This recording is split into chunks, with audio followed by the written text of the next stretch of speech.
Other neighboring states like Tennessee, North Carolina, South Carolina, and Alabama have clamped down on theirs.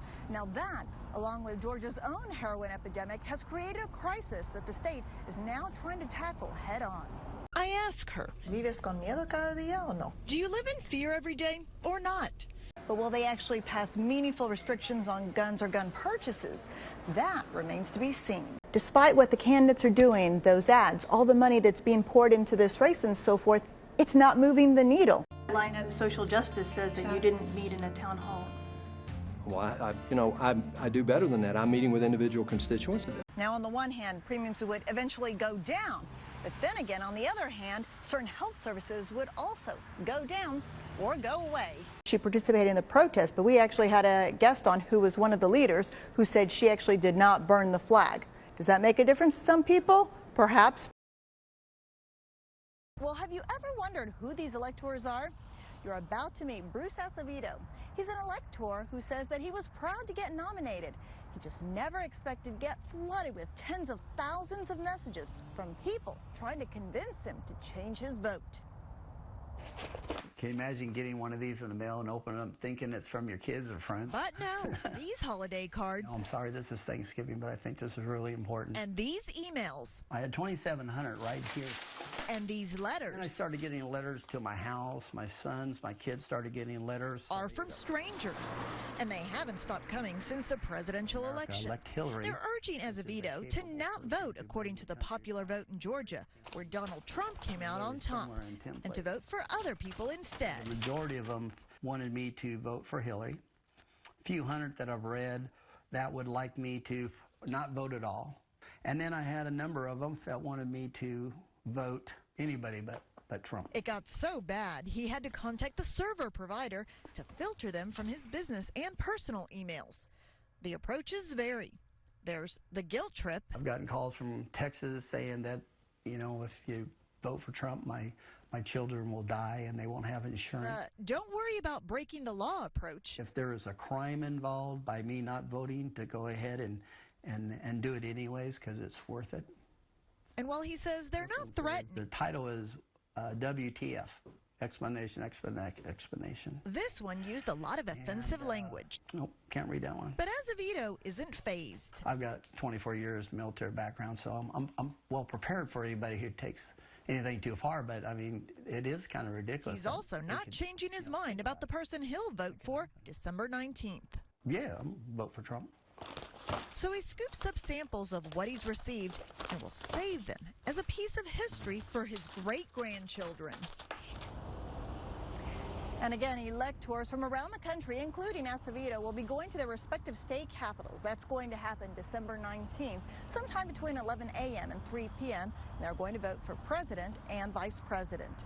By the way, Acevedo tells me that so far, he's gotten 4. That's right, only 4 messages from people encouraging him to vote for Donald Trump. Reporting live from the state capitol, Giovanna Drpic, CBS 46 News. Heflin, Alabama. On what can be considered the main drag in town, you find a sign about Jesus, guns, and justice. Despite the emptiness here, all eyes are on Alabama. Well, I think it's real big. I mean, you know, on account of the morals of our state. Preacher and former politician Buford Gaines says the special Senate election between Republican Roy Moore and Democrat Doug Jones is about values, even though accusations that Moore was involved with teenagers when he was in his 30s have become a flashpoint in the race. Yeah, I'm a pastor, and I look at it like this. If I don't forgive, I can't get forgiven. Amen. We also found Erica Kirby, a woman clearly conflicted about who to vote for in the special election. What do you think it comes down to? Emotions.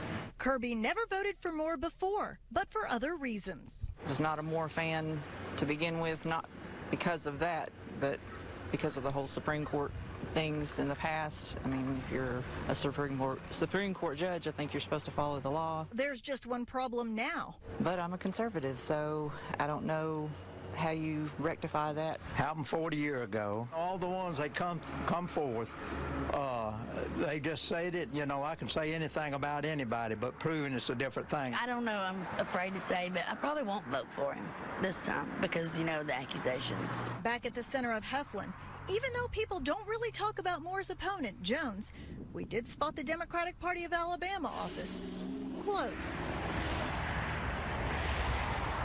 And Erica Kirby says she probably will end up voting for Moore, mainly because he's the Republican candidate in the race. But she says that she hopes he's going to be replaced if he wins and if the allegations are proven true. Reporting live from Anniston, Giovanna Drpic, CBS 46 News. Rhonda and Ben Partain are like two peas in a pod. It's been 35 years and about 10 days that we've known each other. We've done pretty well so far. He goes back to that first date. A blind date. He teases people and says that he thought I said blonde on the phone, but I didn't. I said blonde. I said blind. But even before that, by phone, Ben realized there was something else about So Rhonda. I could listen to, see, my computer will talk if I want to make it talk. That she talks about 100 miles an hour. And she likes to laugh. Oh, wow. A lot. I bet you can see a lot of things looking through that. I say, bring me some iced tea. You see there, it's sent to him. Rhonda, hey, bring me some iced For tea. years, Rhonda saw the world with Ben's help. Even with all the difficulties. So many humorous moments. Yeah, like when I put the little girl's pink socks into his white underwear and turned them all pink, you know, so. And then, at the age of 42, I lost a majority of my eyesight about 14 years ago. disease robbed Ben of 75% of his eyesight. But Rhonda wouldn't let it rob him of living. Well, I can't see how to do anything. I'm like, well, bless your heart. I don't see anything either. I don't see anything at all. You've got some vision. Get over it. You know what I mean? Hello. All the tricks and technology she'd used to live her best life turned out to be training for Ben. You're not going to yell at it like I do. But Rhonda wasn't quite done with Ben just yet. She really did turn out to be his perfect match. And 9 years ago, she was a match and gave me a kidney. And I was truly dying on dialysis. I truly was. I was not tolerating it very well. And thanks to her, I've had a whole new life, many, many chapters. And sometimes it makes you sad, you know, really, that you can't see sunrises or sunsets or babies or, you know, I can't smile at Ben or I can't see you smiling at me. But you have to look at what you can do. Go take a walk. And what they can do together. Good boy, Caesar. Lets them see all the possibilities. Yay, look, Caesar. Giovanna Drpic, We're gonna go take a walk. CBS 46 News. Good boy. Hello, Peter. How are you? 14-year-old Jordy Medina loves to smile and hopes to someday become an attorney. He's eager to start school in Plainfield in September. To get ready, he's taking an English class offered by Angels in Action. Evening. Jordy's actually an American citizen. His mother, who crossed the border illegally, gave birth to him in Los Angeles. She was deported when he was 1, so they left. He practically lived his whole life in El Salvador before moving to New Jersey last month. He says the violence he left behind is rampant. Families, even children, are blackmailed.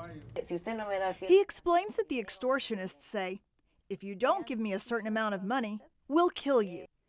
Jordy says he almost became a statistic himself when he was attacked by gang members just 3 months ago.